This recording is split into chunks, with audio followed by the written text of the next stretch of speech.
650S is already like prison time. This is like just felony time. This is like life behind bars, like with no chance of parole. Oh my God, it's so swampy out here. Okay. Hurry it up then. Hey guys, welcome back to my channel. This is a 2019 McLaren 720S. Have it out here for a couple of hours. Gonna take it out for a quick drive and see what makes it basically a budget hypercar. Mind-boggling performance, 710 horsepower, 0 to 100 miles an hour in 5.1 seconds. But first, a quick walk around the car. Unlike the 650S and the 12C that came before, there are no major, really side intakes. Everything's integrated very smoothly and elegantly here. I would say is the complete opposite with the McLaren Senna. The door handle is well integrated. Still have your carbon fiber tub, but it is a couple of inches lower than the 650S, which makes getting in and out much easier, as well as now part of the door opens up with the roof. So getting in and out, honestly, is really not difficult at all. I'm 6'4", you know, getting out, same deal. Getting out's even easier. It's just become much more intuitive overall. But styling wise, I think it is a beautiful car. Coming on back, you do have your 4-liter twin turbo V8.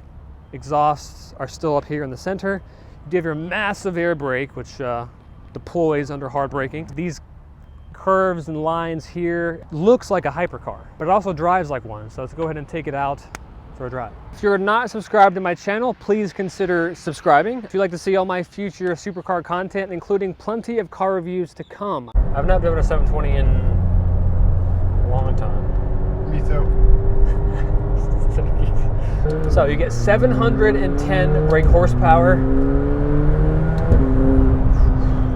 How much torque was that? Maybe a third. Yeah, immediately from the 650S, which was our last car review, that was like almost 2 weeks ago, I can already tell the difference of the transmission. It's definitely quicker. This does have the P1 style carbon paddles, which I appreciate. I much prefer those paddles over like the tiny ones that you get normally. Tons of carbon fiber inside, incredibly spacious. Compared to the 650S, that was, I'd say, middle of the road between 458 and Huracan in terms of space. This is like a level above the 650S, and honestly, even the 458, or I guess now the 488. There's enough room where now I can like have my arm like way out here. Plenty of headroom. This does have the dual Gorilla Glass sunroofs, which look awesome, much like the P1. Kind of adds like a more airy effect into the cabin, makes everything feel a little more spacious. And they're pretty tinted too, so not, I mean, you know, we are in hell here in Florida, so it might not do anything. But visibility out the front is amazing. Some of the best of any supercars. The front pillars are kind of thick. You can see like the front axle as well, and like some of the wheel arches, which, so placing this car is incredibly easy. Honestly, visibility out the back is incredible for a supercar. I mean, I can see just directly behind me, which is unlike 99% of exotics. It really enhances the experience, because a lot of exotics, even though I kind of like that you can't see out of like Lambos, for example, because that's just part of the experience, in a McLaren, because you can see out so well, you can just really absorb like all the sensations of just the speed. You know, like in Aventador, you can't even tell how fast you're going sometimes because you can't see. Of course, being a McLaren, this does have a carbon fiber tub. The seat controls are still incredibly unfathomable. I don't understand anything. Other than that, it's pretty much perfect in here, I'd say. It's everything I'd want. I can already tell, dude. Just from the amount of throttle I'm giving it, which is not that much, I can already tell this is night and day faster compared to the 650. I can just tell. That top speed is 212 miles an hour.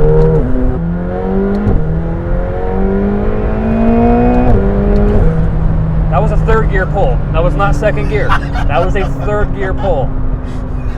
This 700 horsepower compared to the Aventadors, it is not the 700, it is not the same number. Not the same. It is completely different.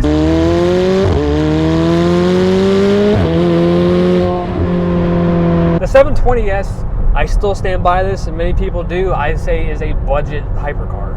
0 to 60 in 2.7 seconds. 0 to 100 in 5.1 seconds. That's the exact same 0 to 100 as the Bugatti Veyron. That is insane. And that has an extra nearly 300 horsepower over this. We were getting nearly close to the same performance as a McLaren P1 for way less money. You're doing 9-second quarter miles stock from the factory. A man can go into a dealership and buy this and run 9s stock. Oh my God. That was 100. That sign didn't even pick up our speed. And you can tell the tone of the car is definitely a bit more aggressive than the 650S. It's less, it sounds more 570 than 650, I would say. It's a little less airy vacuum cleaner noise. Not that I dislike the noise of the 650S, I actually quite like it, but it has gotten those complaints from some people.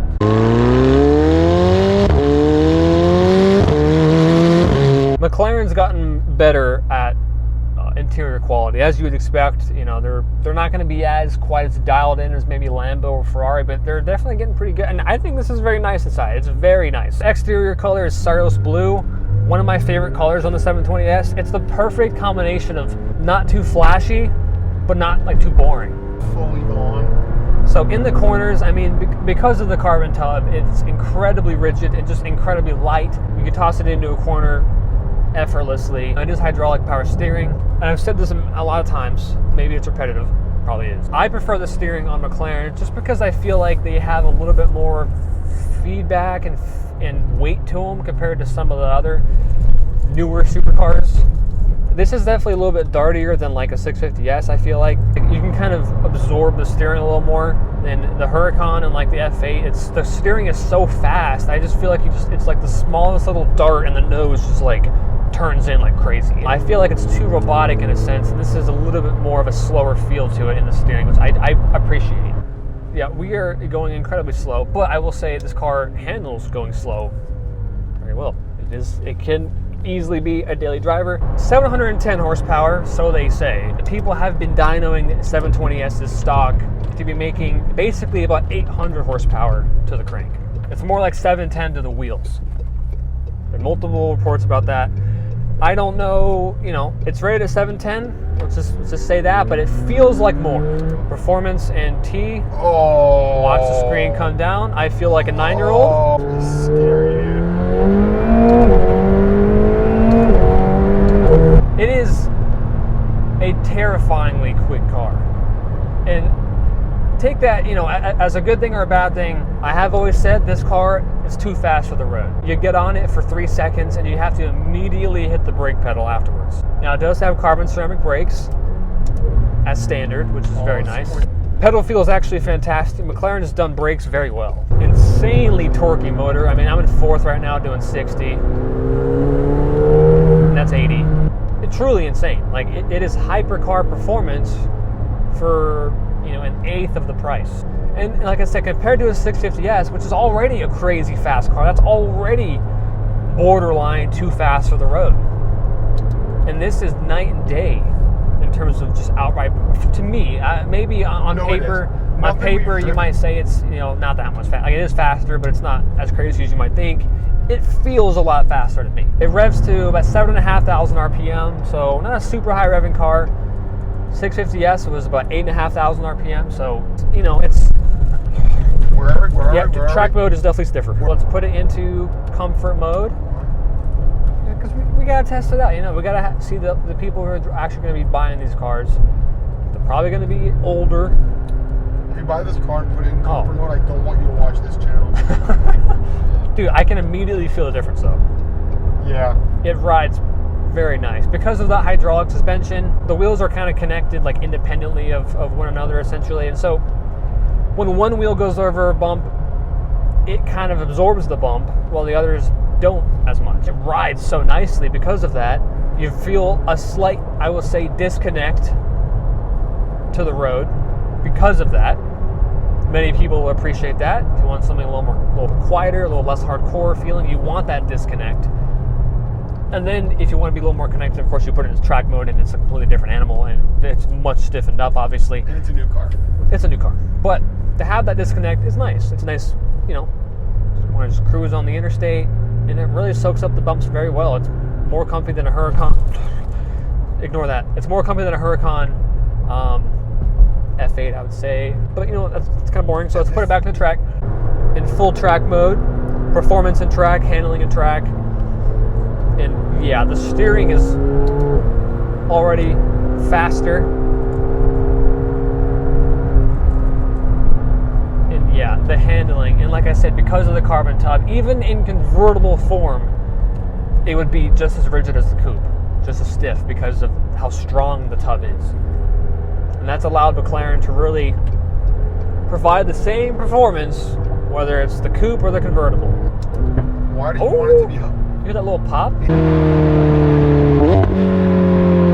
Well, right now with COVID prices, they're back up to like 260, 250 to 300,000 range. Pre-COVID, they were down to like 210. And it feels crazier than like a 488 or like an F8 to me. This car does give, I think, more of a special occasion over some of the other competitors.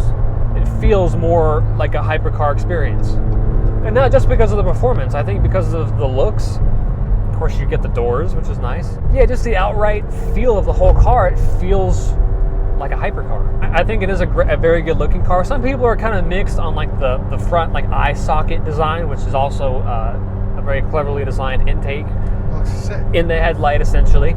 In terms of just usability, of course, you can slap it into automatic mode. I would never, but you can, and it just functions like a regular car, dare I say. I mean, it is low to the ground, but of course there is a lift system. Actually has a pretty large sized front trunk and quite a bit of space behind you as well, which is very appreciated. Fit some golf bags. No, you couldn't. Probably not. 650S is already like prison time. This is like... This is felony time. This is like life behind bars. This is felony. Like with no chance of parole, possible death sentence. All right, second gear from 40.